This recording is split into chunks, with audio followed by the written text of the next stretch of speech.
80കളിലെ മലയാള cinema താരങ്ങളും അണിയറ പ്രവർത്തകരും പഴയകാല ഓർമ്മകളുമായി കൊച്ചിയിൽ ഒത്തുകൂടി. AT മദ്രാസ് മെയിൽ എന്ന പേരിൽ നെടുമ്പാശ്ശേരിയിലെ സാജ് എർത്ത് ഹോട്ടലിലാണ് കൂട്ടായ്മ സംഘടിപ്പിച്ചത്. 80കളിൽ മലയാള സിനിമയിൽ നിറഞ്ഞുനിന്ന നടീനടന്മാർ, സംവിധായകർ, നിർമ്മാതാക്കൾ, ഗായകർ, സാങ്കേതിക പ്രവർത്തകർ തുടങ്ങിയവരാണ് കൊച്ചിയിൽ നടന്ന സംഗമത്തിൽ പങ്കെടുത്തത്. സിനിമയിൽ ഭാഗ്യം പരീക്ഷിക്കാനായി മദ്രാസിലേക്ക് ട്രെയിനിൽ യാത്ര ചെയ്തതിൻ്റെ ഓർമ്മയ്ക്കായാണ് AT മദ്രാസ് മെയിൽ എന്ന കൂട്ടായ്മയ്ക്ക് പേര് നൽകിയത്. പലരും കൂട്ടായ്മയിലേക്ക് എത്തിയതും പഴയ മദ്രാസിൽ നിന്നായിരുന്നു എന്നതും കൗതുകമായി.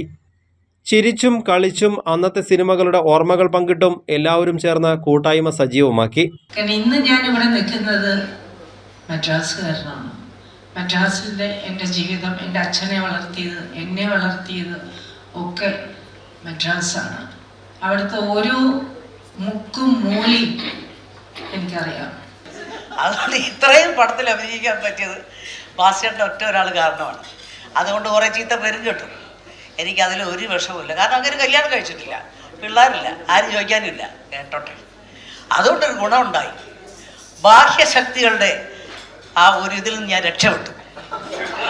സംഗമത്തിനെത്തിയ ആദ്യകാല നിർമ്മാതാവും സംവിധായകനുമായ RS പ്രഭുവിൻ്റെ 95ാം ജന്മദിന കേക്ക് മുറിച്ചാണ് ആഘോഷങ്ങൾക്ക് തുടക്കം കുറിച്ചത്.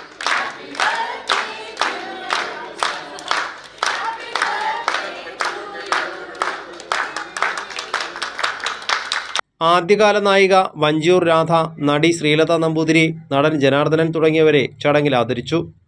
കാരണവന്മാർക്ക് ആദരമർപ്പിച്ചതിനൊപ്പം ആവശ്യമുള്ളവർക്ക് സഹായം നൽകാനുള്ള തീരുമാനം കൂടിയെടുത്താണ് എല്ലാവരും പിരിഞ്ഞത്. കൈരളി ന്യൂസ്, കൊച്ചി.